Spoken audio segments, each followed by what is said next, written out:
she had the solo before me, and the piano cue comes in, da da na na, and she just doesn't do anything. She kind of freezes like a deer in the headlights, and then da na na, and I'm like, go, go, and she's like, oh, and then she sings her solo, and then when it's time for my solo, I'm like, here we go. I was just had this natural ability to like want to do it.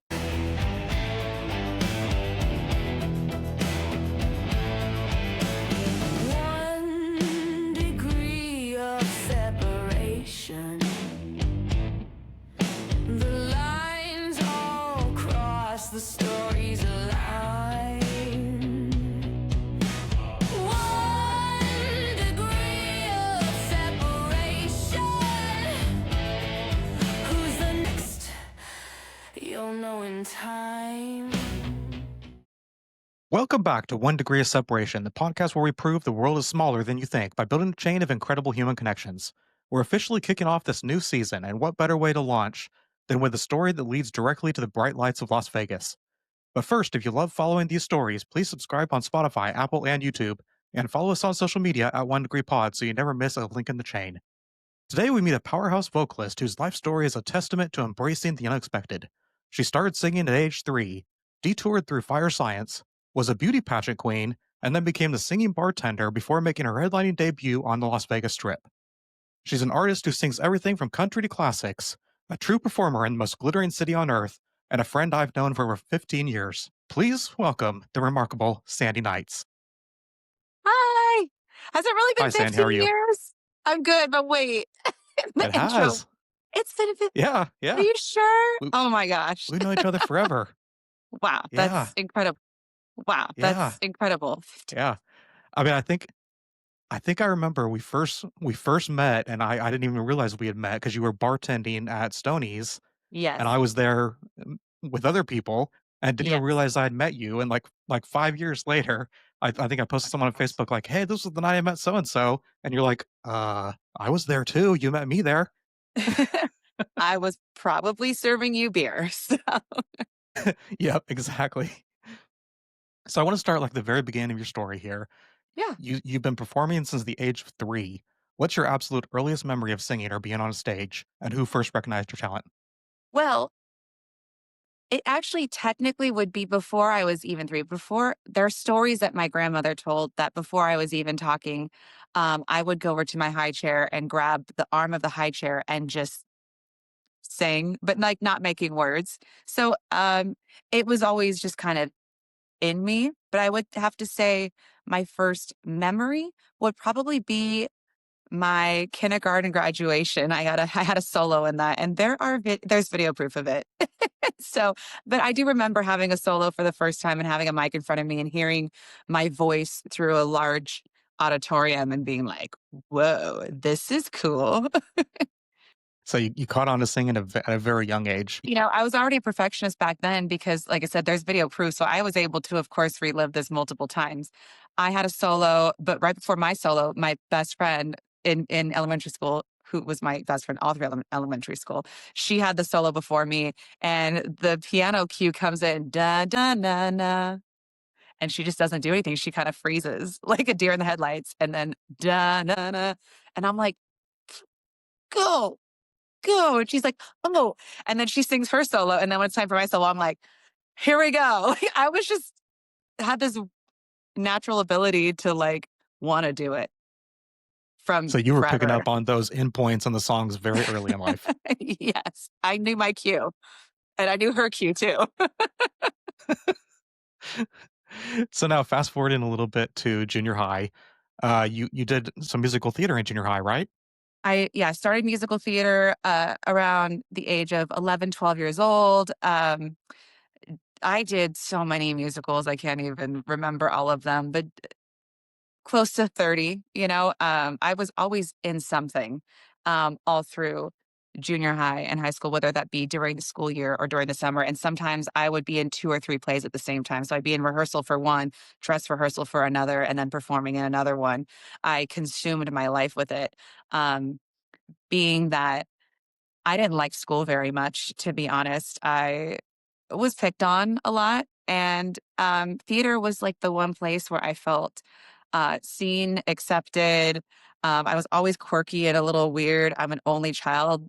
I've always entertained myself. I was alone a lot. So I never really quite fit in my society of like, or the bubble of elementary school and what was cool and all that kind of stuff. I had a different upbringing. So the theater was really what gave me a glance of like what it would be like to be able to like use that like quirkiness or weirdness um for something, and that it was encouraged and embraced, and also to be creative and also kind of get lost in like playing a role, and kind of escaping my reality. Yeah, I think we can all relate to, junior high and high school trying to find that place where we fit in. Absolutely. Yeah. So It's Oh yeah, go so now ahead, you sorry. you say you say you don't really remember, all the performances you did, but there's got to be one that stands out in your memory as your favorite. Ooh, that is we're going, ooh, my little memory wheels are going. Um, I'd say that my favorite production I was ever a part of was with Stage One. That was in Newark, California. I was the youngest in the cast, and it was Guys and Dolls. And I got to work with some incredible people. And it was kind of my first glimpse of like working with like true professionals. One of the dancers I was dancing next to was in the San Francisco Ballet, and she was incredible. And people that played the lead roles in that were also people that have like been in theater like all over the nation. And it gave me a glimpse of the fact that like when people are really settled in what they do and um, confident in themselves and their talents, and not, they're over the ego part of it, and they're over the competition part of it, which I think everyone kind of goes through at some point to some degree, or we're kind of pinned against each other in auditions, because we're competing against each other literally. But once you kind of get over that ego part of it and put it aside, I found that the most talented people are the kindest and the most supportive and the most willing to help you and kind of give you guidance and stuff. So that was my first glimpse of like true professional people that like were actually really cool and really kind. So at that age, you weren't even performing with just people your own age. You were actually performing with true professionals. Yes. I was 15 and the next youngest person was 18. I actually wasn't supposed to even be in that production. It was supposed to be 18 and over. And me being me, always finding a way. I lied on my application and said I was 18 years old. And lo and behold, at the audition, I realized the choreographer is someone I'd worked with in children's theater. So I was caught immediately. And she had to be honest with the director and was like, hey, that girl is actually only 15. But I've worked with her before and she's cool. Like I would take responsibility for her. Like she will do a great job. And so the director was like, "Okay, it's on you." And so they let me in, which was pretty crazy. That story is very similar to one that I don't know if you're familiar with this, but Mila Kunis on that '70s show. Yeah. She she was like 16 when she auditioned, and I think the producers asked her, you know, like they phrased it weird. Like they said, "Will you be 18?" And in her mind, she was like, "Eventually, I'll be 18." Will? Yeah, I will be Yeah. at some point. So she got on the show before she was 18, and it was kind of a similar story to yours. Before music became your full-time path, you went to college and started studying fire science. Tell me a little bit about that. Yeah, so just as a preface to all of this, no one in my family has done music like professionally or really even as a hobby. Other than, everyone's kind of sang in church and everyone's kind of sang in some type of choir, I think, at some point in their life, um, whether you wanted to or not. But the fact that like that was never seen as a career to anyone or even thought of, the fact that I even loved theater so much, it wasn't encouraged. It was like, oh, that was cute when you were young. What are you going to do for a career? Like, what are you going to do with your life? And since a young age, I was always just infatuated with the fire department. There are pictures of me in my little tutu from coming out of dance class, and I wanted to go visit the fire department. My mom had a hair salon, so we had a lot of people that came through there to get their hair done. A few of them were firefighters. And so after the first time of visiting a fire department, I always would ask to go see Bob. And so I don't know, there's just something about it. And then the more I grew up and realized like what it takes to be in the fire service and what that means, and especially after 9/11, that changed everything for me. So taking music completely out of the equation because I didn't even think that was an option. The best job in my heart and in my mind was being in the fire service, and went through my academy and got my EMT, and I had that all done by the time I was 19 years old because I was starting classes and was already a volunteer firefighter while I was still in high school. Um, Once I finished that, I kind of veered because I had just been going to school my whole life. I'm 19 years old. I'm already done with my academy. I already have my EMT. And I was like, well, I could just keep going to school a little bit, but not full time, get all my general education done, maybe get my paramedic and go about it that way, and then look to get hired. I didn't want to go straight from like full time school to a full time blown out career. And in that time of going back to basically, I guess you could say, attempt to finish my degree is when I started working at a country bar in Sacramento called Stoney's. And they had just opened. I was the first bartender they hired. So, in this process of them remodeling this place and opening up, started having karaoke. There was like three people in the bar. And they asked, "Do you want to sing a song?" Now, I hadn't sang a note since high school. So here I am, 21 years old. I haven't sang anything since I was 17. I was like, oh, sure, and I sang and they were like, what's that? And I was like, what? Oh, what? I like, well, I don't know, really know what you're talking about. But anyways, and they're like, apparently you sing. And I was like, oh, I used to sing, when I was in high school, when I was a kid, I did church and choir and musical theater and it was cute when I was young, and they were like, no, like you sing. Like, and that kind of became a thing. And that was like the start of the shift on that. So I know you were given around that time the nickname the singing bartender. How'd you earn that nickname? By singing and bartending at the same time. It started to get to the point where I would have the microphone in one hand as I'm singing and pouring drinks. And then from there, it turned into we finally opened up the back bar area, which has the big dance floor and the big stage. And I was starting to get called up by the bands to come sing a song. So I would step out from behind the bar, go and sing a song, come back, keep bartending. And um, I kind of just became the singing bartender. And all of a sudden, like Yelp reviews are coming through, like the singing bartender, the singing bartender. And that was me. And I was like, apparently I'm a singing bartender now. It's like, wait, what? And that led into me getting my first offer to front a band, which I knew nothing about. Yeah, and now that you mentioned that, I totally remember that happening. I remember nights that you'd be bartending and people would call you up on stage. I totally remember that Yeah. now. Yeah. Yeah. It was surreal. So I mean, I didn't know what I was doing. I mean, I got hired as a bartender 2 weeks after turning 21. I didn't know what I was doing with that either, but I learned it. Um, Michelle, my best friend Michelle, was the one that taught me how to bartend. But, I went and did almost everything I've done. I went into it not knowing literally anything and just learning as I go through experience.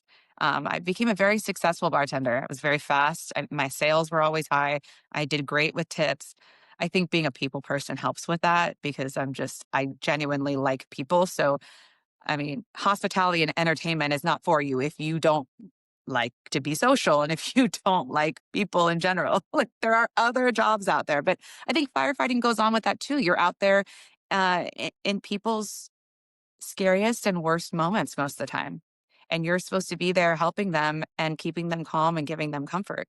And, being a volunteer firefighter, experienced that. And that even though it's not what I ended up doing as a career, I would never take any of that back because those experiences have shaped me to be who I am today. Just like I wouldn't take back being picked on when I was young because I realized I know what that feels like. So through my whole life, I've never wanted to make someone feel that way.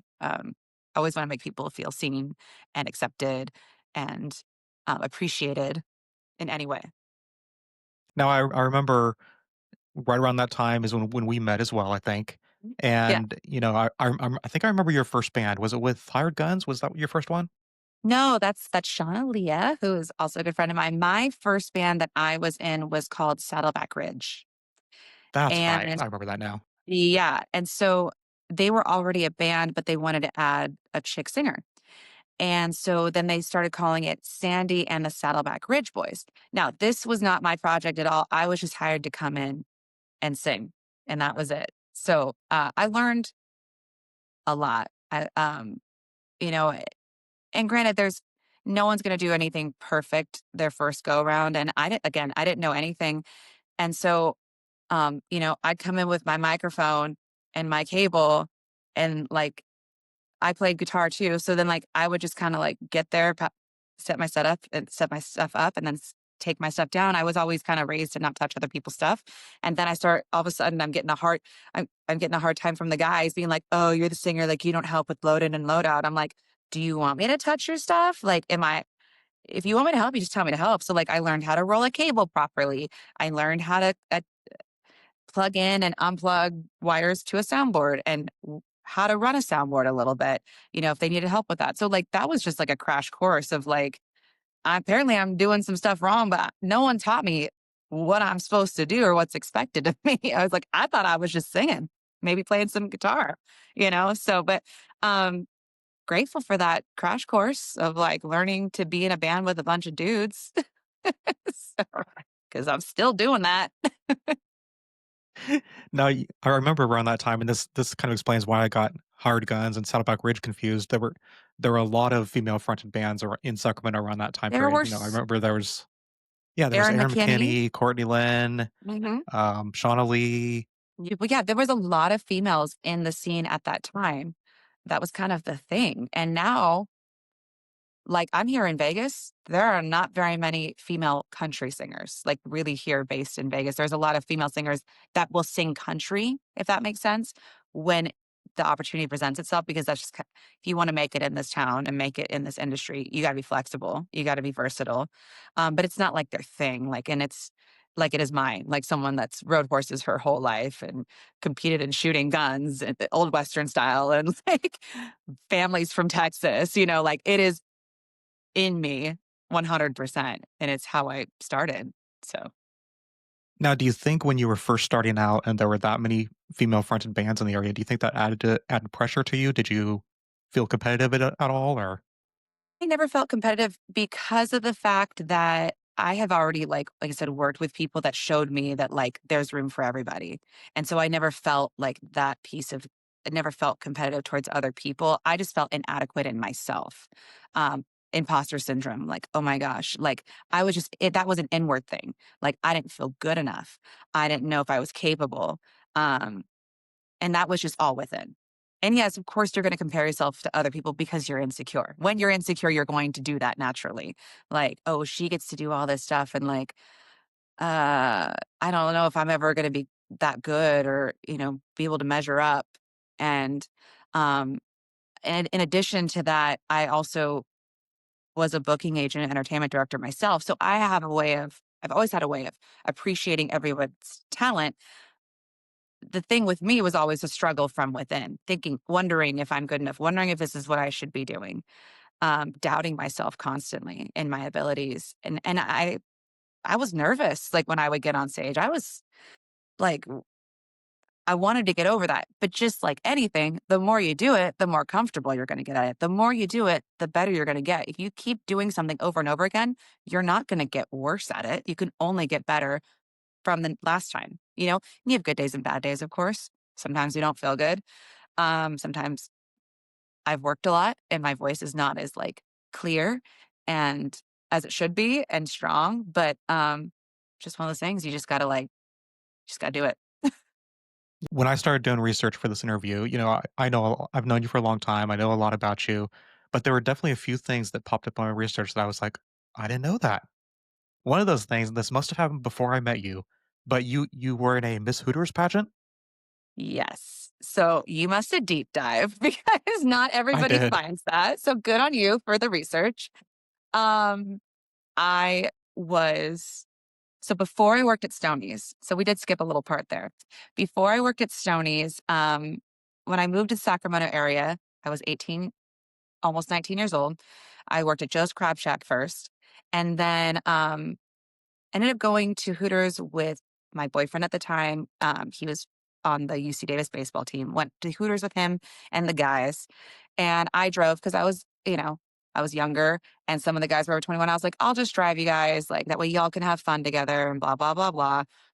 And I got approached by a manager there and was like, what do you think of the place? And I was like, oh, I've never been here before. I had no idea what to expect. I'm having a great time. They were having like a wing eating contest that night. The girls were super cool. It was a really fun vibe. And he's like, do you ever think, he's like, well, where are you working? He was talking to me a little bit. And I was like, oh, I'm over at Joe's Crab Shack in downtown Sacramento. And he's like, what would you think of working here? And I was like, well, I mean, it seems really fun. He's like, well, if you want, here's my card. Come in next week. Uh, we'll talk and see if this is a good fit for you. And I was like, okay. And so I did, and they hired me, and there I am in bright orange shorts and a white tank top. And remember that at this time, I was still pretty involved with the fire department still. So I hadn't started bartending yet. I was still in school. And so I was in like tip top shape. And this all kind of led into, well, we have a bikini pageant. I'm like, what? Okay, you should really do it. Okay, so the first year I did it, it was again, this has nothing to do with anyone else but me, but just feeling like I don't know what I'm doing. Like I am in a swimsuit and, da, da, da. And so I like was kind of like shy about it a little bit, but I did it. And I think I placed, but I didn't win that year. Then the next year, I did it and did win, and they did send me to Las Vegas. By the time I got to Las Vegas, I was 20 years old. So I get to Vegas. I have a pageant pass. Like the red carpet's rolled out for us. They treat us super well. But out of like over 300 girls, there was, I think, three or four girls under 21. And they were very clear to us. They're like, we know who you are. And if you're caught in a club or doing anything, you are out. And I'm like, I was literally like within, I don't remember if it was, I want to say 2 months into being 21. I was like, this is so dumb. I'm in Vegas for the first time, and this would be the best opportunity to experience everything. So I was pretty much in the gym and in the buffet. Like, that was all I could really do. So that was my first experience in Vegas. It was a blast. I had a great time. But my first impression of Vegas was that I could never live. I could never live there. It's nuts. So So so you don't think that while you were there, you were like, "I wanna work here someday?" You don't think that crossed your mind? no, not at all. I had wanted nothing to do with it. Um, and then, I turned 21. I start bartending. I start singing, right? I leave Hooters once the bartending thing starts like really picking up. I was like, oh, the money's great in bartending. And I could wear like more clothes. I don't know. Just like I was a little more comfortable with that. And it was just a bit more laid back and fun. And I went to Vegas a couple of times, with friends for, bachelor, bachelorette parties or someone was getting married. And each time I experienced Vegas, I was like, I could never live here because I had only experienced the strip. I didn't realize that, like, how much there is to Vegas. And um, when I got the opportunity to be in a band that traveled, that was based out of Vegas, it was one of those things where it's like, well, let me like see. Let's just see. Um, Granted, I was just doing country music at the time, so I always envisioned myself ending up in Texas, where my family is, or ending up in Nashville, where I have a ton of friends. And I thought, okay, I'm going to do this thing. I'm going to travel the country a bit, and then I'll probably end up in Texas or Nashville. And then it's like, boom, 10 years later, and I'm still here, and I can't imagine myself anywhere else. So it's just none of it makes sense. None of it was planned, but that's my life. So, I remember too, you always bartended at the Sturgis motorcycle rally. How many Yes. years did you do that? I did that for 3 years. At some point in those 3 years, you had to see some pretty wild stuff. Tell me what that Oh, experience was like.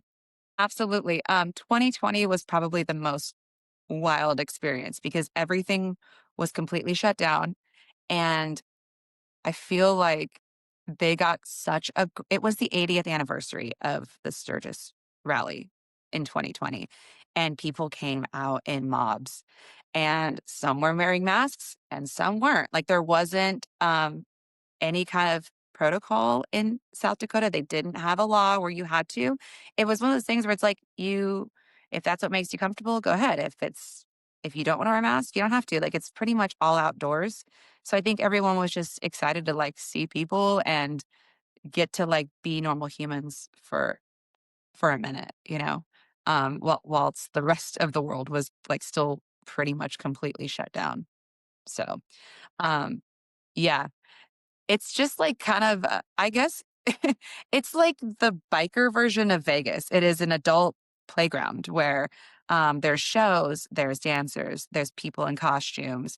Us as bartenders, we're all, every day is a different theme. So we would dress in a different theme, whether that's a superhero or military day or schoolgirl day or good and evil. So like angels and devils and like stuff like that. So, um, was a heck of an experience. But I will say this, I'm really grateful, especially for 2020 because I wasn't making any money, and I made a really good amount of money when I was there in 2020. So that was really grateful for that. Kind of saved me. So at that time. Yeah, I'd imagine, the 2020 pandemic was probably quite difficult for, singers and the entertainment world in general.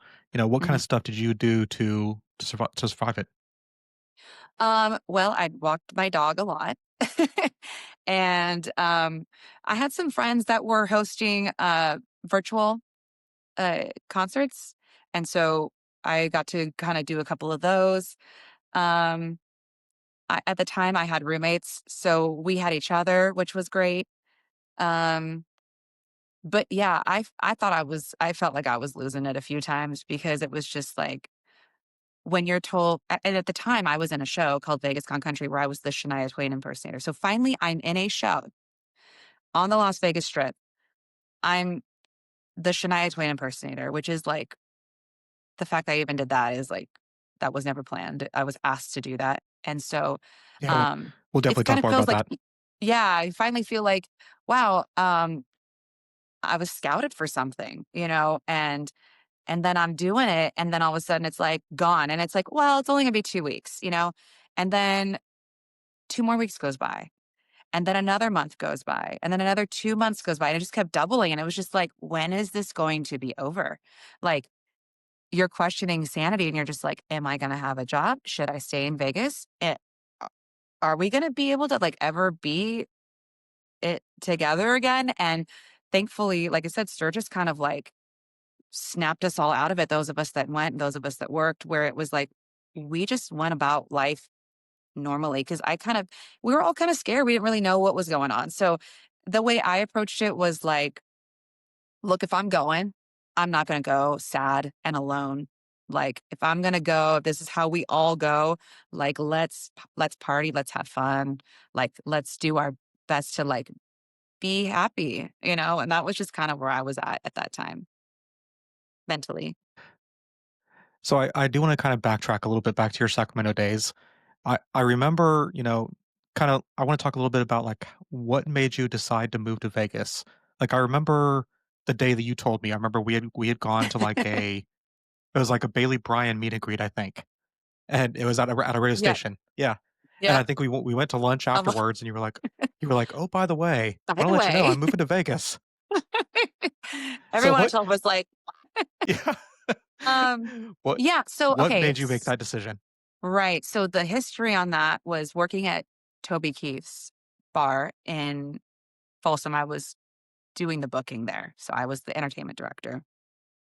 Through that, I met a ton of different musicians that at the time there were many Toby Keith.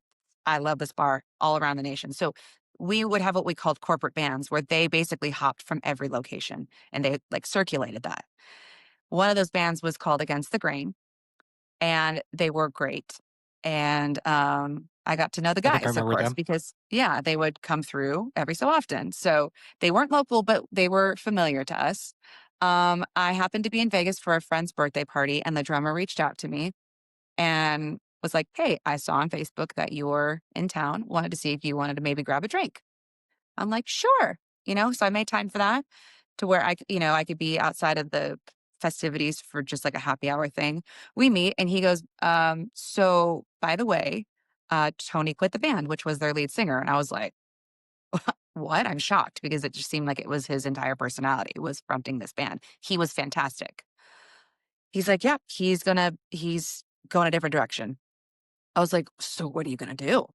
I'm like, I'm thinking it's the story time. He's like, "Well, how are you doing with your band?" And at the time I had Sweet Revenge, I and remember we were that. doing well. We were doing regional stuff. We were going to Southern California.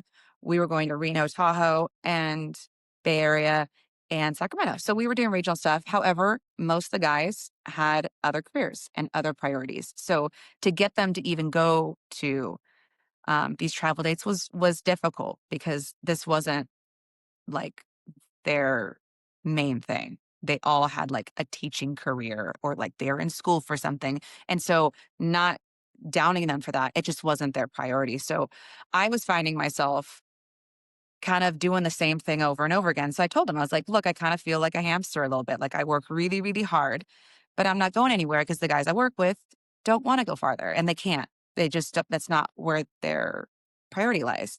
And he goes, well, what would you think about fronting our band? And I'm like being on the road full time? Like, uh, wow. Can I, can I think about that for a second? It kind of like hit me. Like this would change everything. And so, I talked to the guys about it and was like, I want to do this. Like I'm doing it and I want to see what I'm made out of and I want to do more. And I love you guys, but like you guys don't want to do it. So this is what I'm considering. They were super cool about it. We did our last shows. In fact, it was quite a long transition period. I didn't just like up and leave them by any means. I mean, there was a full year of me traveling back and forth to Vegas for meetings, for rehearsals, for shows, like easing myself into it because I wanted to make sure that this was going to be the right fit. That's a huge move to go from your home where you know everybody and you kind of have it made. But if you want to grow, you got to take yourself out of like your comfortable environment. But I wanted to make sure I did that properly and knew that this was the right choice. So once it came time to that band started picking up, I knew I had no choice but to move to Vegas because traveling back and forth was no longer feasible. We planned our last shows. We did Stonies, we did Goldfields, like we did our like little all the places that had really shaped me to be where I was at that time. Um, and that was in 2016. I'll never forget because it was a leap year. And I was leaping hard. And so yeah, I moved to Vegas. We changed the name of the band from Against the Grain to Whiskey Maiden, which I'm still proud of that name. It's awesome. I still use it, when an event or someone hires me, I tell them like you can either book this as Sandy Nights, just use my name, or you can use the name Whiskey Maiden. So if you want a band name, some people prefer to just like they want to book it or market it as a band name. So people want to market it as my name because it's, you know, known in town. Um, but yeah, and then we hit the road and I was just never here in Vegas. So that was kind of weird. Like I moved to Vegas, barely saw my room that I rented, pretty much took my dog with me on the road and we went all over the place. North Dakota, South Dakota, Wyoming, Arizona. Like we were just all over the place. And it was a whole different experience. And when we were in town, I was just performing at Toby Keith's. I love this bar at Harrah's and Gillies at Treasure Island. But I was never in town long enough to like meet anybody. So that was like weird. The first almost 4 years of my time in Vegas, I never met anybody, never did anything. Um, So but it that was worked. home base, but you were still on the road a lot. It was basically a storage unit that had a bed. I had a room. I paid rent. I just wasn't in it hardly ever. I was the best roommate ever. I paid my rent and was never there. So that's pretty cool. So and I remember too with Whiskey Maiden, you always came back to Sacramento and played shows there. Because it dawned on me. I Yeah. remember a time that I shot a video for you guys out at Powerhouse in Folsom, and I Yeah. remember as part of that video, we did like a little bit of what how did the name Whiskey Maiden come about? And you were all taking a shot of whiskey as you were saying, "Hmm." Yeah. I don't remember. um, I'll have to see if I can yeah. dig that video out. Yeah. Oh But my anyway, gosh. yeah. So you get to Vegas, you're spending most of your time on the road. At what point did you start to kind of make a name for yourself right in town? Well, I want to say around 2017, I had some unexpected health complications that came out of kind of nowhere. And I started battling my health quite a bit. I was ending up in the ER and having to get blood transfusions. And like I was going through it big time. I ended up having to quit the band because I couldn't be on the road. It just wasn't feasible for me at that time.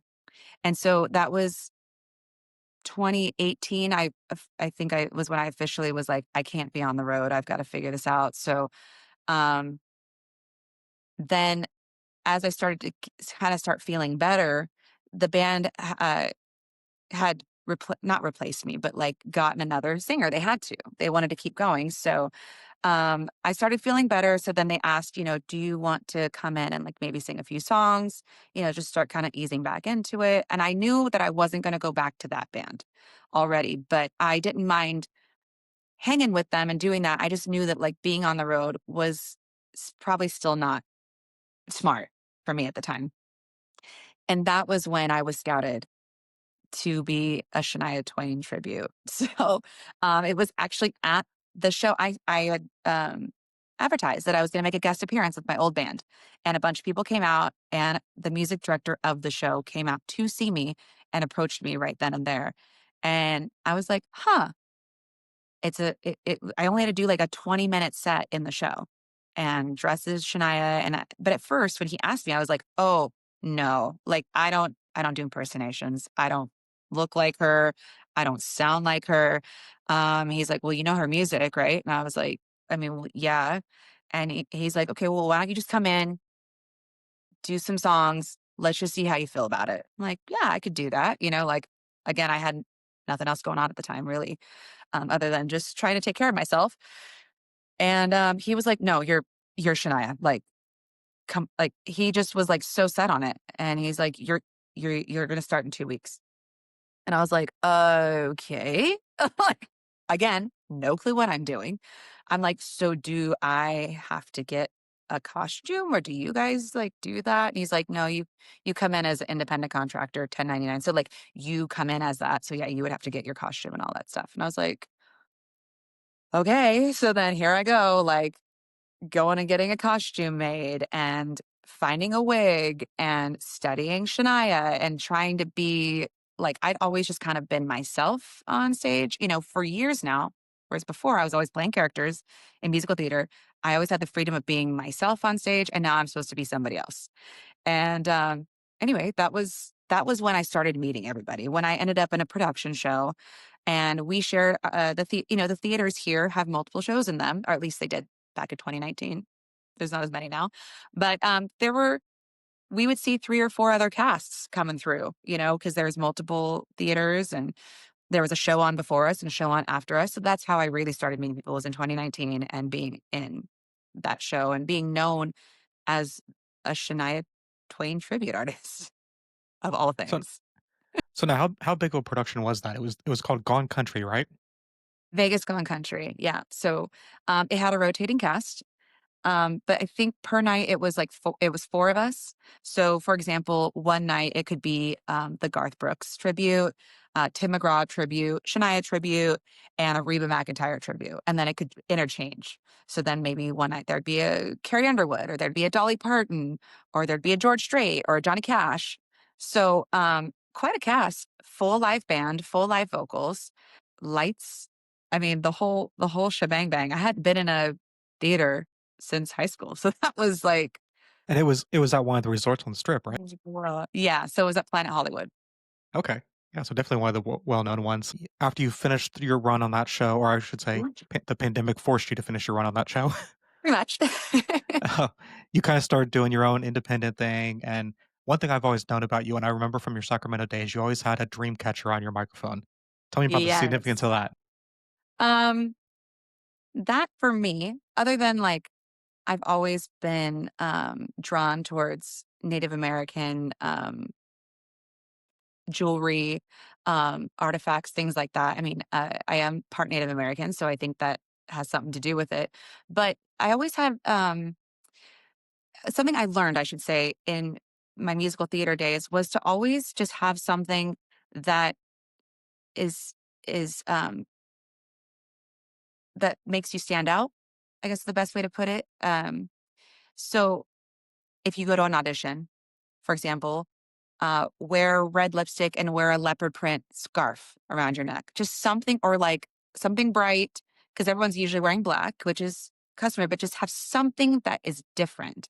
So, an orange scarf like tied around your neck, or just anything, because people see so many people and people's attention spans are short, especially like in audition things, or like when you're going out and seeing live music all the time. You'll see so many people, but you're like, oh, hey, remember the girl that had the dream catcher on her, like dream catchers on her microphone? It's just something different. And to me, what that represented was that, like, even though I was told no from my own family, I was dealing with internally if I'm good enough, if I could even do music at all, that I was really catching those dreams and letting that happen, let it come to me. So that was kind of like, it was representative of a few things to me, but it was also going along the lines of like just having something that's different than anyone else. Um, so yeah, that was the thing for a while, is the dream catchers on the Yeah. microphone. And, people started gifting them to me. That was what was really cool. I started with one, and then that one kinda got beat up, and, like, someone had given me another one, so then I replaced it, but then someone gave me one at a show, so then I attached it to that one, and then someone gave me another one, so then I attached to that one, and all of a sudden I had this, like, long thing of dream catchers, but it was cool. It made me happy. It was just something Yeah. different. And it was your signature thing. Everybody knew you for it. Yep. Like, if Yeah. you walked into a bar and looked up at the stage and saw that mic stand, you knew exactly who was gonna be singing that night. Yep. You know, Exactly. you didn't have to remember my name, you didn't have to remember the band name, you just knew, like, "Oh, it's that girl," like, and you would know exactly who was coming up. And, that carried on for a while, and then in Whiskey Maiden, it kinda turned, um I guess, like, as you grow as a person and as a performer, you kind of, like, evolve a little bit. So, it became, I had this, it was a scarf that's actually technically like a vest, but it was an American flag, and I used that for a long time, um, as my mic stand. And, that kinda became the thing for a long time. But I always kinda had something on the mic stand that was just specific to me. So now a big part of being a independent cover artist Mhm. is putting together the perfect set list. And you're known for doing country and classics and everything. How do you decide what to put on that set list? Um Well, it's specific to what the event is, what the venue is, because I do private parties, I do corporate events, I do like your regular gigs, like at a restaurant where I can kind of just get a feel of the room. Just start spitting out a few things in the beginning, like what I call my warm up songs, and see if people are even responding at all, or if they're not responding, or you know are they engaging me, like, honestly, if I'm in a restaurant setting and they're not engaging me, I'm just going to kind of go on with my really relaxed, easy listening type of music. And then there's other places where, for example, like Max and Jazz, where the whole room it's specific to be like all the tables are facing a stage and people are paying attention to you, so there's a bit more freedom and a little more responsibility, I guess, to entertain them and engage them, because they are there to watch you. Whereas some restaurants, where it's just a little more casual and I'm just supposed to be like dinner music where they're just eating and I'm kind of background music and that's my role. But like Max and Jazz, where like they are there to see live music, then I'm going to talk more, and then I'm going to share more. And I do have a set list that I write for that, but my band knows that, like, if I'm reading a crowd and getting a different vibe from them, I'm going to go a different direction. Like, they've got the song list, and it just has to be flexible sometimes. Places like Gillies, when I'm doing country music, they are known for having a lot of dancers. So I'm specific with my band about keeping the beat going. So like even if a song has a pause in it, don't do it. Keep the kick drum needs to keep going, or the kick drum needs to start before the song even starts, so I can talk over it and explain like what dance is gonna be, which dance goes with this next song, or like, hey, we're gonna do an electric slide or whatever it is. Recently, I did a corporate event at South Point Casino in their big showroom. The My role in that was to drive a party. So all my songs, I play them a little faster than the record key. Whereas like in a dance environment, you don't want to play too fast, because then dancers are gonna be like, whoa, cha cha so fast, And but for that party, I know that like my goal is to drive the party. So yeah, everything's played a little faster. There's no dead time. Like as soon as that song stops, I want the drummer needs to be on the kick drum immediately, setting the pace for the next song as I'm talking. The guitar player comes in when he wants to. So there's a lot that goes into I mean, you say make the perfect set list, but nothing's ever perfect. I just like do my best, really, to cater to the environment, the people. You just really you can kind of think you know what you're supposed to get. Like I said, Gillies is known for dancers. If I'm doing a corporate event, then they tell me it's a party. They want a party. You pretty much know what to do.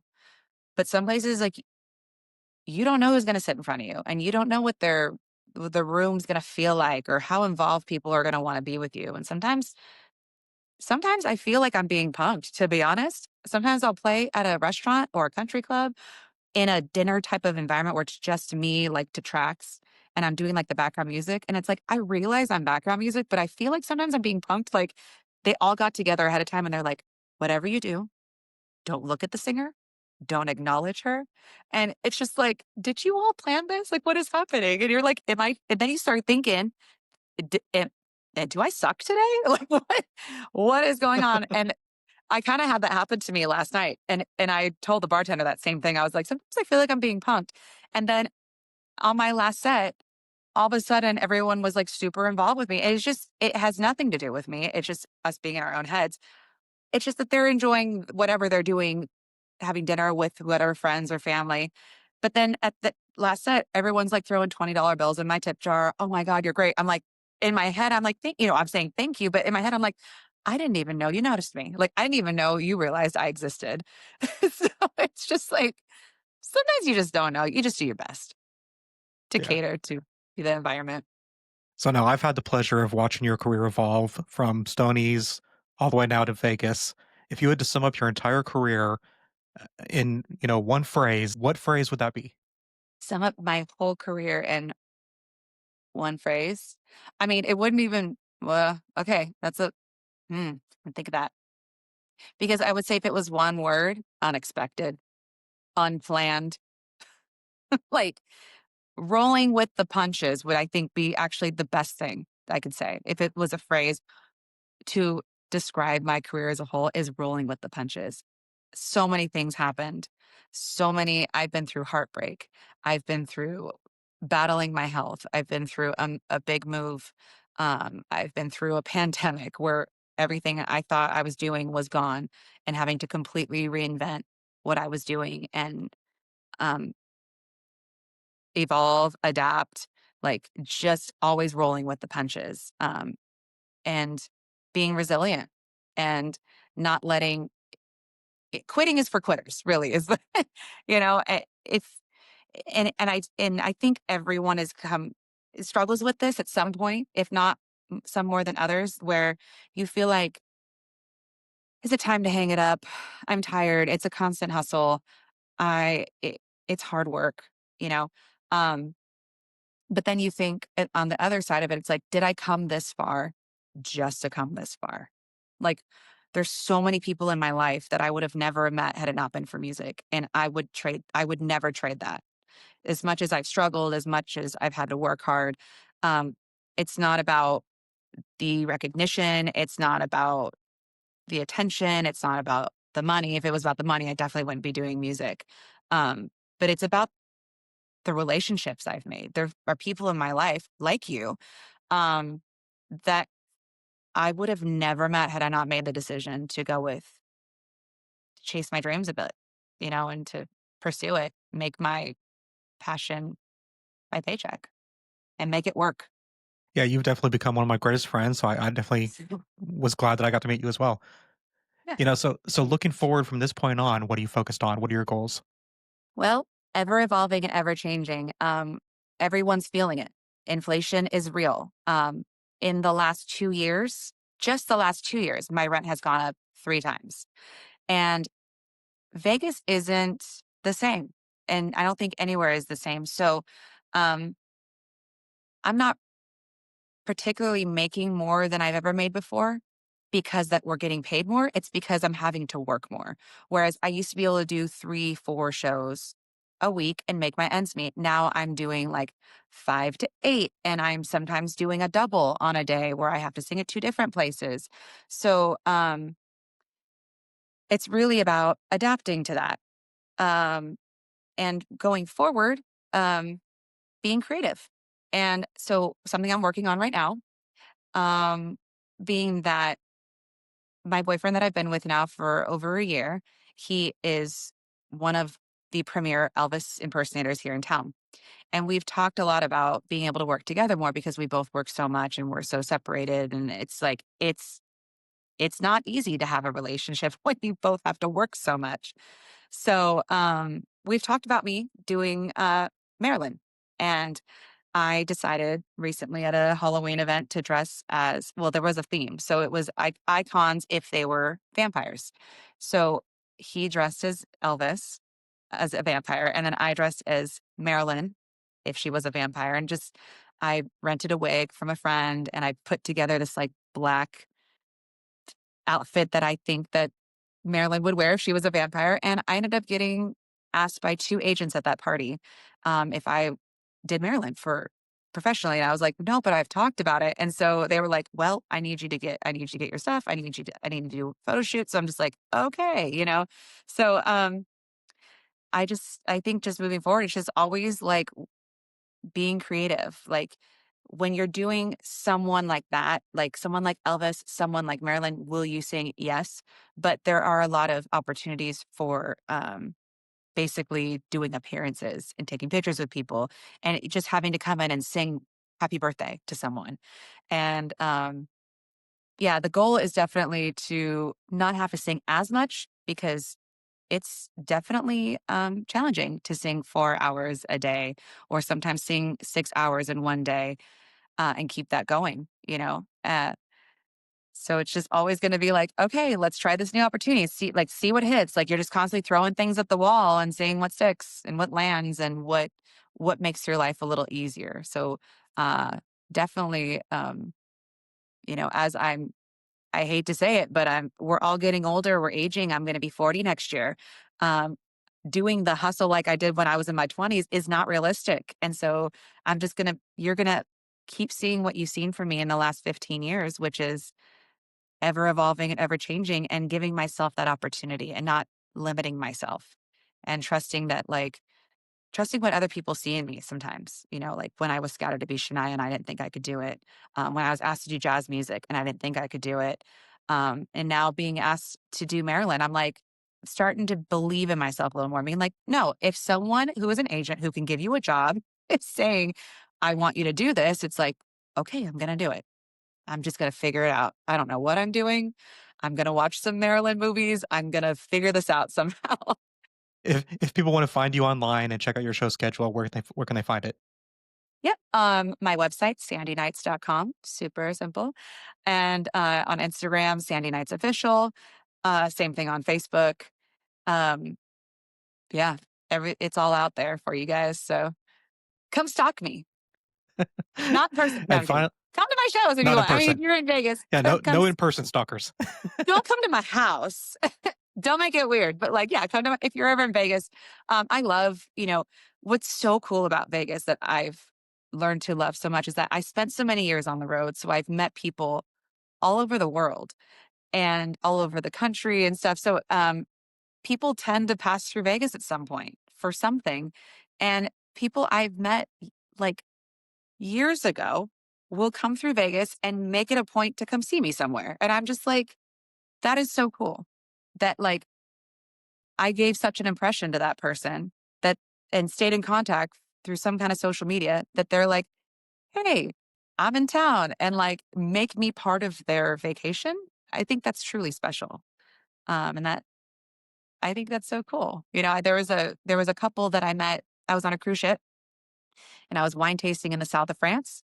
And we were the only Americans in the building. And they just kind of were like, hey, you guys go together. And we were like, okay. We come to find out we're on the same cruise ship and everything. And we just get chatting, hanging out. And, oh, what do you do? Where do you live? Blah, blah, blah. Oh, I live in Vegas. I'm a singer. And like, that was 3 years ago. I'm still friends with them to this day. They were just in town last week, came to see my show at Max and Jazz. we're on each other's Christmas list, like, we send the Christmas card, so it's just kind of wild. And like I said, that's what I'm most grateful for the music career is that I wouldn't have met so there's so many people that, like, are important to me that I would never have met had it not been for music. Yeah. Yeah, the connections are a big part of the industry. And that's also a Yeah. big part of this podcast, which brings us to our final question Yes. here. Tell me about the Yes. person you're recommending for my next interview. Well, it's a kinda obvious choice because, this person became so important to me, in my life and saw me through some really hard times. We actually met in South Dakota working at the Sturgis biker rally. We ended up behind the bar together. We immediately were just like, "You're cool, you're cool.